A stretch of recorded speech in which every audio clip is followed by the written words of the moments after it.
300 people a year die falling off of ladders. How many of those people do you think are using that ladder perfectly correctly and it just falls apart and they fall? You're standing on the top, you're leaning, you got a step ladder leaning against the wall. But that human error is huge. With electrocution and arc flash, it's about 19% of the time that the equipment malfunctions. 81% of the time, it's something that we did wrong in the field. Hey, and welcome to the Electrical Safety Podcast. I'm your host, Jon Travis, and today I'm speaking with Mike Murphy. Mike, thanks so much for coming on the show. Sure. Thank you very much. Yeah.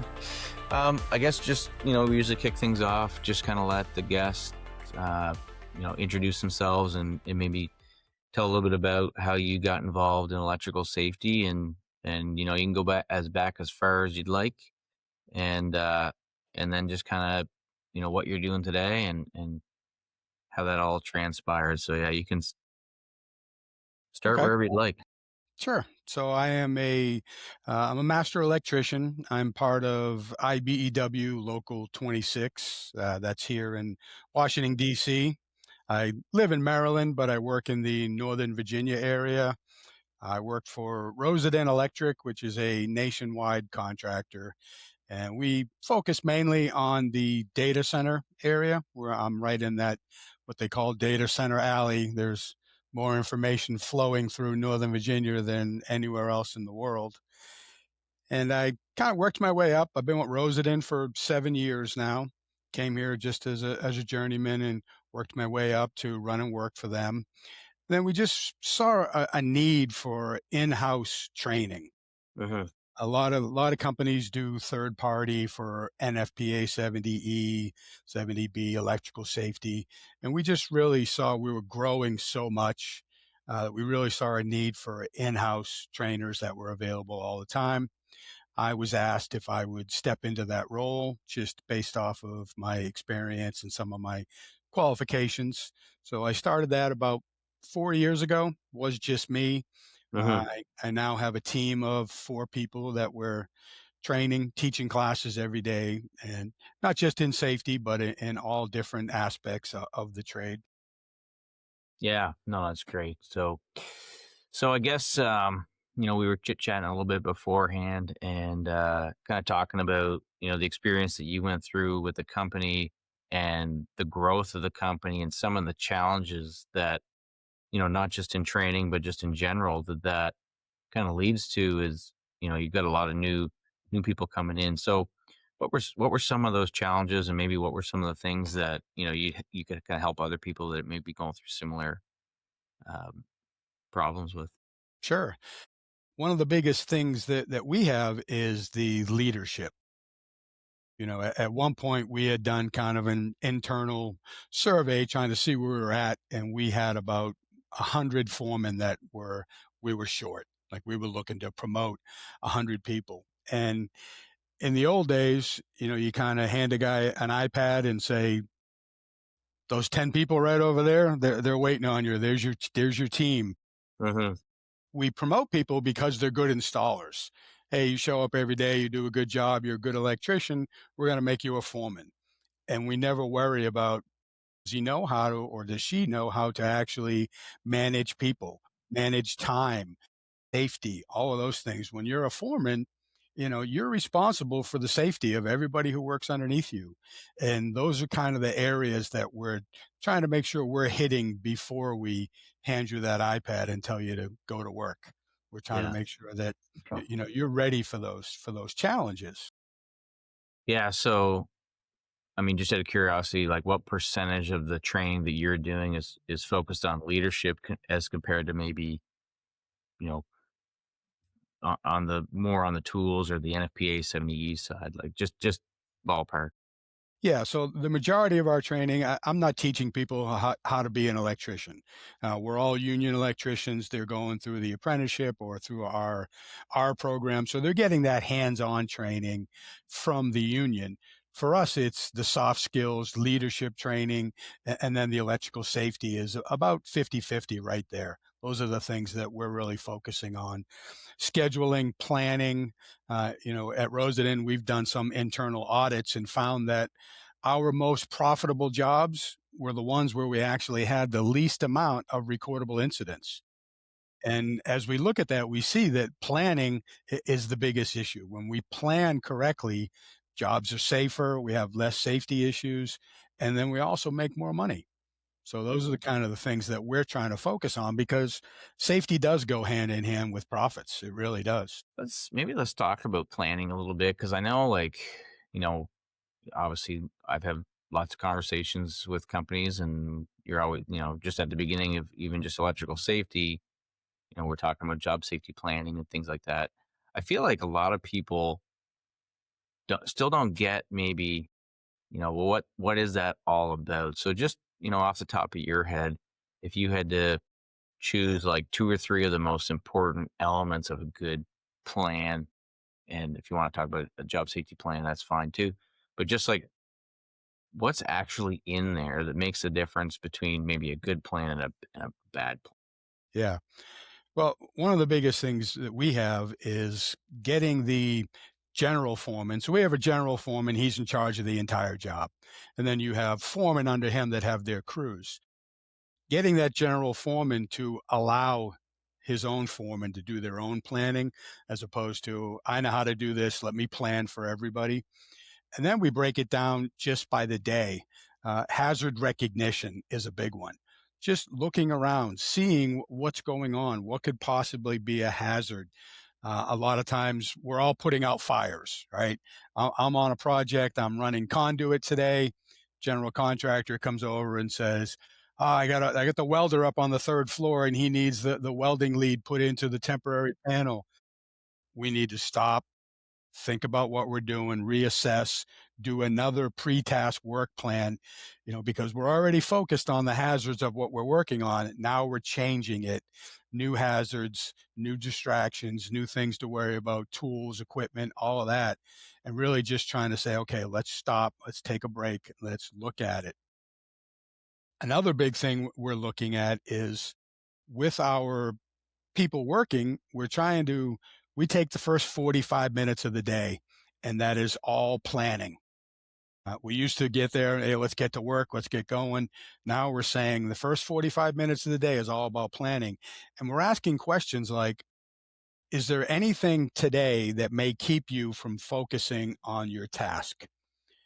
My mother-in-law is having surgery today, and I'm going to be looking at my phone because I'm trying to get updates. Things like that, Mhm. okay, maybe I don't want to put that person on a specific task. Hey, you know what? I know you have this personal thing going on. I need a material list, or I need a material inventory. Maybe I'll put you over there today. Really trying to focus on getting to know the people that work for us and with us and making sure that we're taking care of them because we all have things going on. And those are the kind of things that we haven't always thought about or we didn't think about when I was coming up. Keep your problems in your lunchbox, keep Mhm. them at home. But we're trying to get away from that and really figure out what's making people tick, what's going on. I walk by and I see you on your phone. I don't immediately blow up and think, oh, what are you, Facebooking? No, because you told me you had something specific going on today. And so, okay, I know what you're doing. Yeah, Or maybe I change your task based on that information. that's really good. I mean, definitely the culture is changing in the right direction, that people are realizing that some of that stuff that's going on, at home is definitely getting Yeah. carried it Yep. to work in people's heads, and you got to be aware of this. That's really good to recognize that. Yeah, and there's no Um, way to avoid that.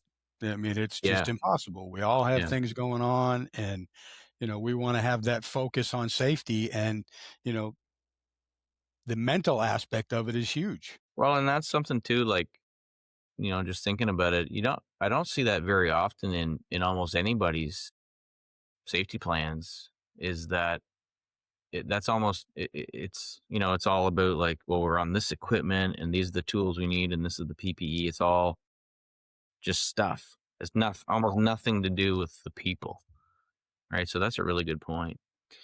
Um, okay, as you guys, you grew, you obviously had to hire a lot of people, so probably an influx of training.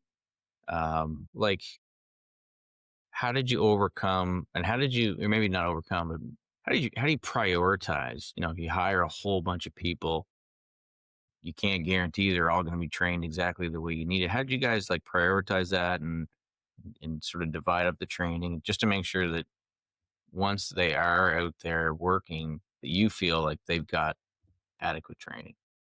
Yeah. So we're a big believer in coaching and mentoring.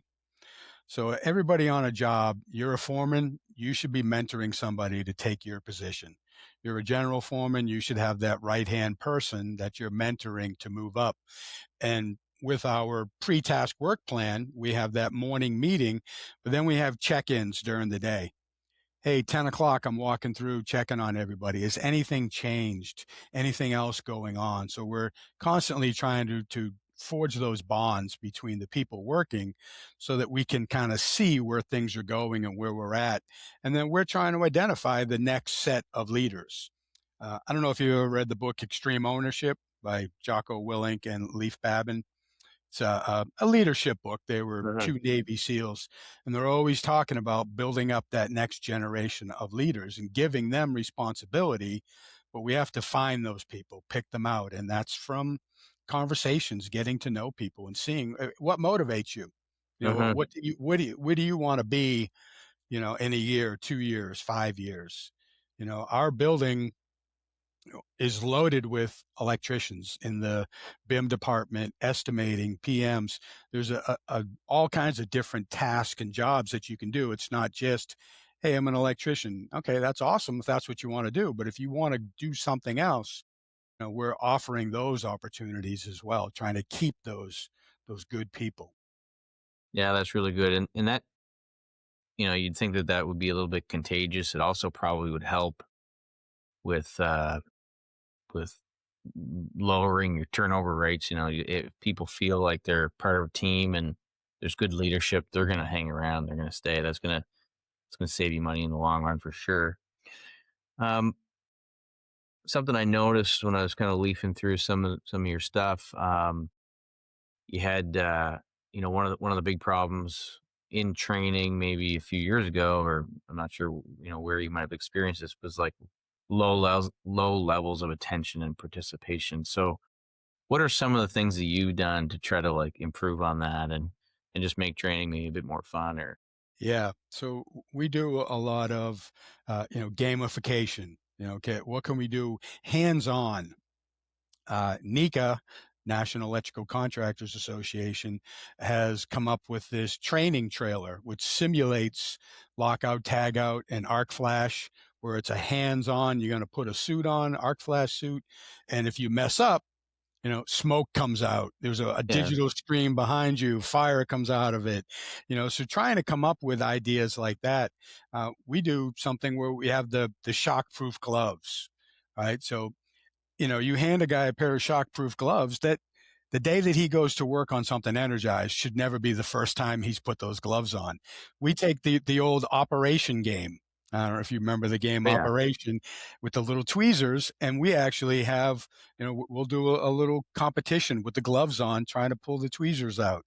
Just something fun, but you're actually working with the gloves and with the tools, trying to see how things work. So we're Jeopardy games. We're constantly trying to think of more ways to engage the adult learner. And so, but hands on is probably the biggest one, not just sitting in a classroom listening to me talk, but okay, we talk for a little bit and then we're going out in the warehouse and we have equipment and we're going to simulate an atmosphere or an environment and actually work on it from there. hmm So let me ask you a little bit more about the hands-on stuff, because I've always personally, and when you say the word simulation, that makes me feel a little bit better about it. But like, I've always kind of thought along the lines of when it's safety or when you're doing safety training, I think hands on for actually learning how to do the job is important.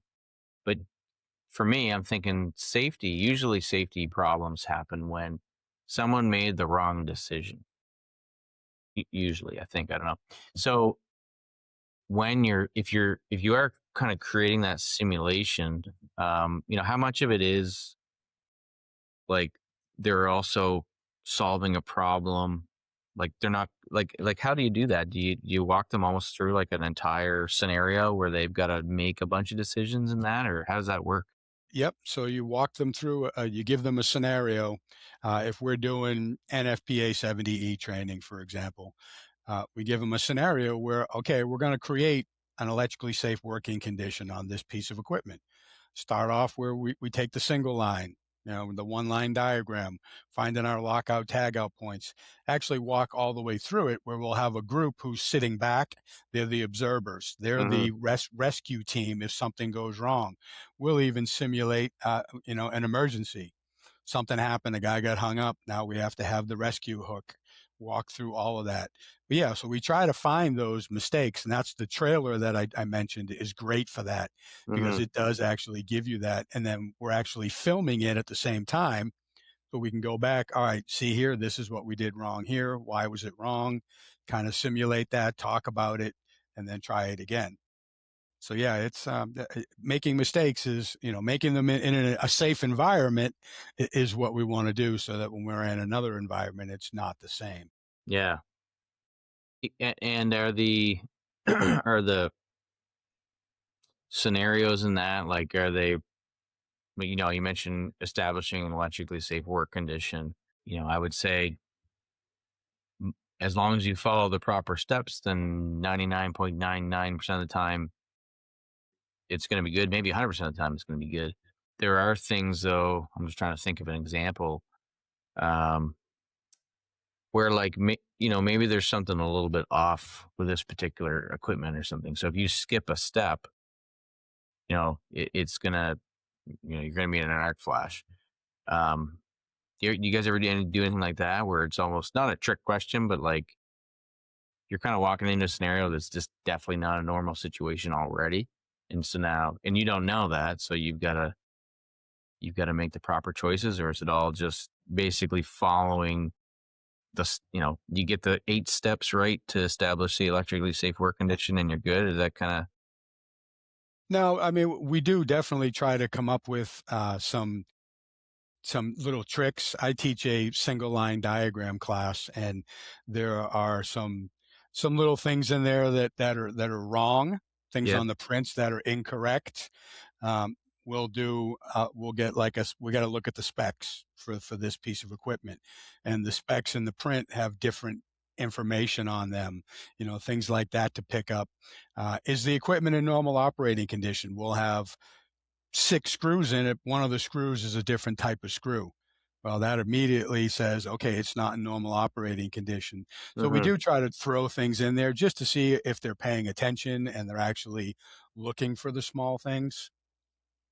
In an actual environment, we do our step by step or method of procedure. So we're going to shut down a piece of equipment on Wednesday. On Friday, we want to walk through that.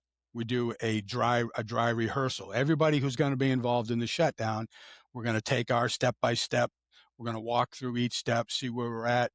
And the reason why we do that is because, from my experience, I've done it before where, okay, we're changing a breaker out. We get to the panel, and then I say, uh oh, where's the breaker at? This Hmm. was a special order breaker. Is it here? And now it's Friday and we're looking for the breaker, as opposed to Wednesday of the actual shutdown. The customer is standing right there. You realize you don't know where the breaker's at. Now we're panicking. We don't want to look bad in front of the customer. So what are we doing? We're cutting corners. We're rushing.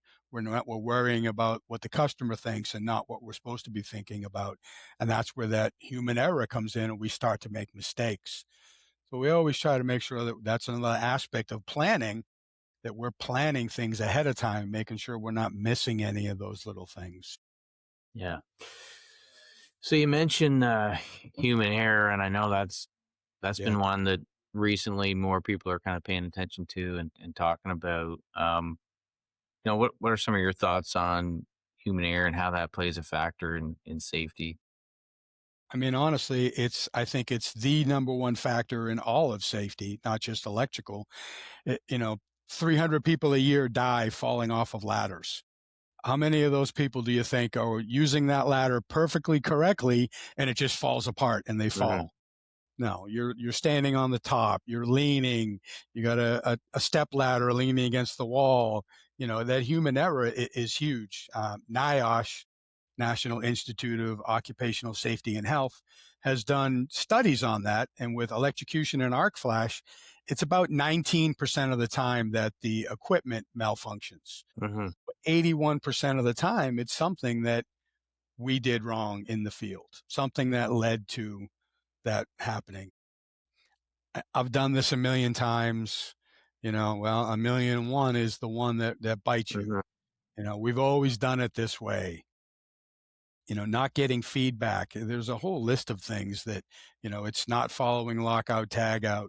Not the number one step that gets skipped in lockout tagout is actually the verification that it worked. My meter works. I checked it last week, or I Hmm. know I locked it out correctly, and we don't do anything. Hmm. So human error is a huge, huge factor. It's which is in a way a good thing because we can fix human error. Yeah. Can't always know that the equipment is going to malfunction, but human error, we can get better. We can train better. We can make sure that we're paying attention and doing things better. Yeah. Yeah. So I was thinking as you're talking about the ladders, like, there's probably a lot of maybe those people that did fall that just didn't even know that what they were doing Yep. was unsafe. It's Yep. hard to believe sometimes, but so, like, how do you bridge the gap between, like, people that just don't know that they're doing it wrong, and then people that either have gone through some training or something and still just decide to do it wrong, or, like, Yeah. is there something We, else in there? that is definitely a tough one because, people make those decisions. But when it comes to, I know you said you've interviewed Jason Brosen. He has a great scenario where he talks about dominoes. So dominoes are falling. And as a mentor, a coach, a person who's training other people, he talks about how you take one domino out and the line stops falling. So you teach one person how to do something correctly as opposed to, let's just cut this corner. You've pulled the domino out and then that person continues it on. Mm, And down the line, you may have saved 20 lives in your life, but you never knew it because you pulled that one domino out. So that's a big thing that we're trying to teach, that it's not just, hey, I'm putting myself in jeopardy. You're putting anybody who's watching you or learning from you in jeopardy because that's what they're going to learn and that's what they're going to carry on with. So we always want to make sure that, we're doing it as best we can and doing things correctly. Peer to peer is another big one.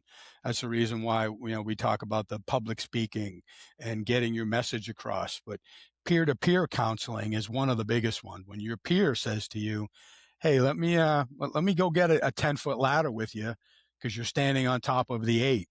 Sometimes we accept that more than we do the safety person coming by and saying something to you, or the mhm, foreman. So we're always trying to make sure that our people are comfortable saying, "Hey, can I help you? This doesn't look safe. Can we do this a different way?" We want everybody to be able to stand up and use that ability. yeah. Yeah, so you mentioned public speaking, so you're actually sending your electricians on, or you're not sending them, you're taking them through some public speaking training. So what's what's the thinking behind that, and how's that course run? Like, So everybody who gets hired on gets this little card, and it's called the stop work card. And at any time you can say, "Hey, can we stop work? I don't think this is safe." But we never talk about, is that person comfortable actually doing that? Having that little card in your wallet or wherever you do with it after orientation mhm, doesn't mean anything if you're not comfortable doing that. So I went and took a public speaking course when I started to teach classes just for myself. And I came back from it saying, this is something that everybody in the company could benefit from. So we kind of adapted it. We bring people in.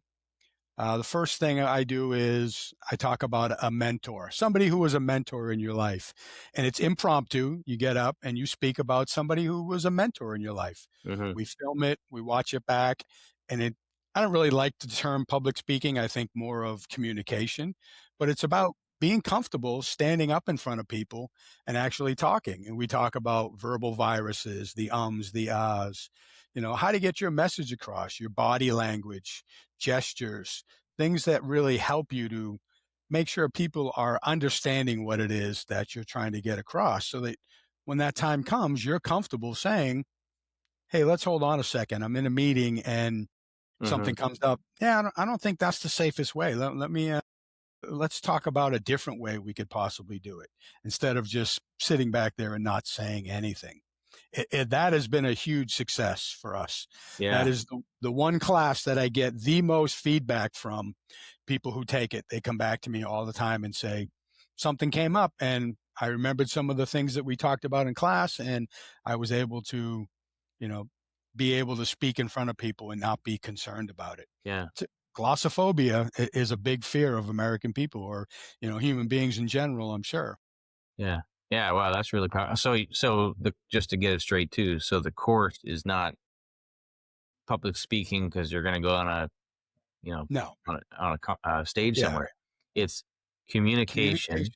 Yep. specifically having the courage and the confidence to stop work when like, so the course is centered around that. Yep.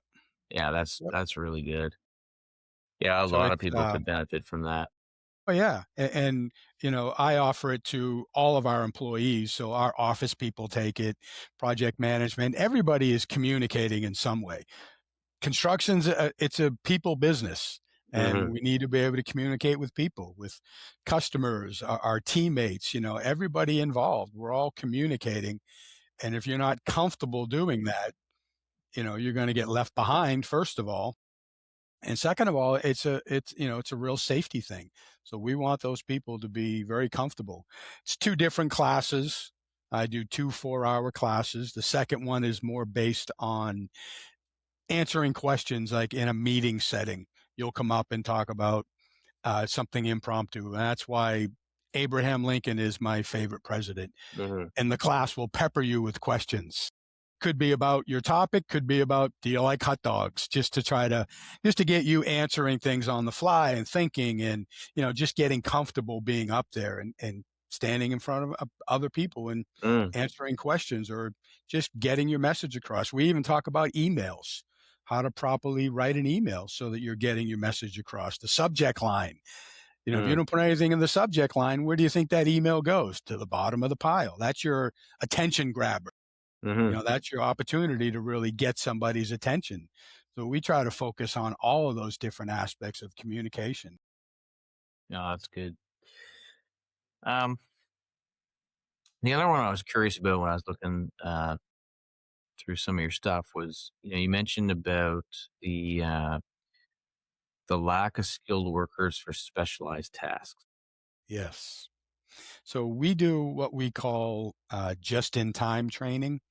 We may have things that we're installing large gear and we're doing our terminations on large gear where we're, cutting the wire, stripping it, crimping it, lashing the wire, making sure that it all looks, really, really Hmm. great. One of the things that we noticed was we tend to specialize that. So we get a crew who's really good at doing those terminations. They look perfect. Customer loves it. They look beautiful. And those 6 guys, what do? We work them to death because we send them from job to job because now they're specialized. And once you hit 60 hours, well, the injury rate starts to fly off the charts because Hmm. people are tired. So we try to do this specialized training so that we have more people available so that we're not doing that. We're not specializing people in one aspect and then overworking them and putting them in danger.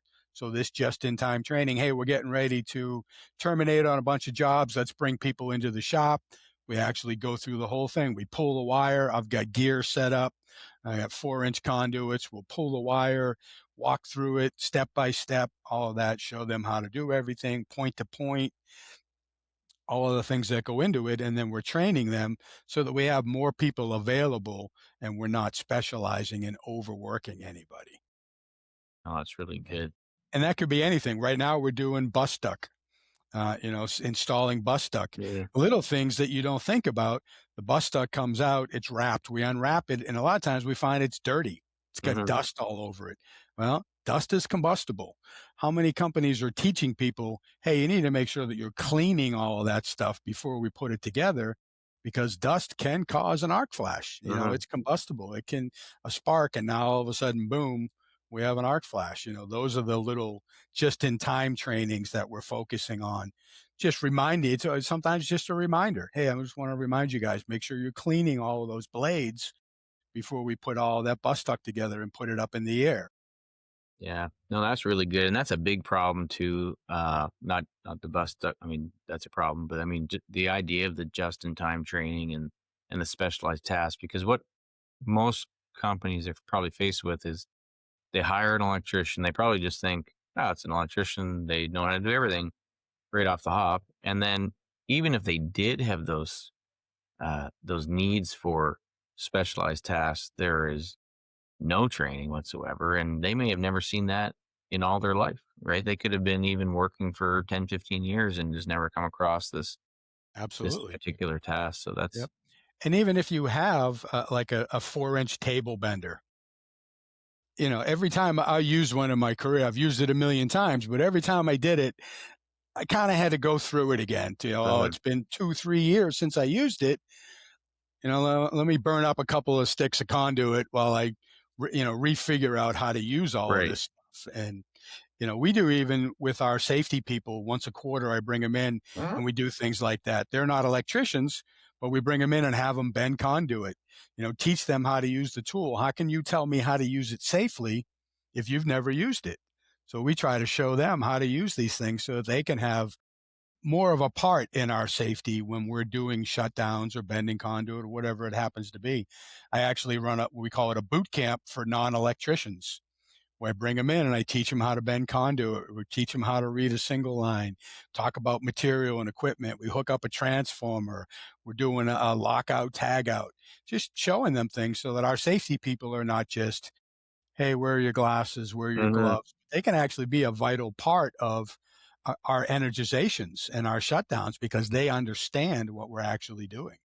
Was kind of thinking about that when you mentioned well, what was that board game that Yeah, buzzes the operation game with the operation game. gloves? I was kind of thinking that might be a good idea to send supervision and management through just so they can kind of get a healthy respect for what it takes to work with those gloves on, Yeah, you yeah, know, and yep. maybe be a little bit more patient on the scheduling side because it's if you want them to work safely, they've got to have those gloves on, and you're certainly going to be a little bit slower probably, right? So. Yeah, that's one of the things.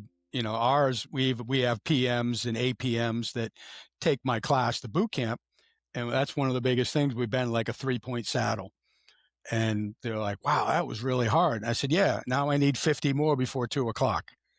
Just to Mhm. give you an idea that it's not as simple as you think it might be. Yeah, yeah. No, that's great. And yeah, Mike, this has been awesome. Is there before we kind of sign off here, is there any other, anything else you wanted to talk about or anything we missed? The only other thing is another thing that I'm very involved in. I'm on the board of directors for our foundation, the Rosendin Foundation, which is our charitable organization. And one of the biggest things we do there is, we talk about workforce development. We run a camp every summer for kids. Sixth, seventh, and eighth grade kids come in. It's all free. And every day is a different trade. So, Monday might be Milwaukee Tools comes in and they bring 5 people and we have stations set up and the kids actually use the tools. We build dog houses, paint them. Sherwin-Williams will come in and help the kids paint. We donate them to charity. We build lamps. United Rentals comes in with all kinds of equipment for the kids to use, and Hmm. trying to just expose younger kids to the trades. We've found that high school is a little bit too late at this point, so we're actually working with the younger kids and trying to bring them in to expose them to a career in the trades, whether it be our trade or any of the other trades that we need. Yeah. No, that's amazing. And is there like a link or something to a website or something we Uh, could it, we it can link it's to? the Rosendin Foundation. Yep. Yeah. Yeah, we can put that in the show notes for people to Okay. come Great. take a look. But no, I'll thank you again for coming on. This is fantastic. Lots of good information, and I'm sure you're going to help some people out there. So thanks Absolutely. a lot. Thank you very much.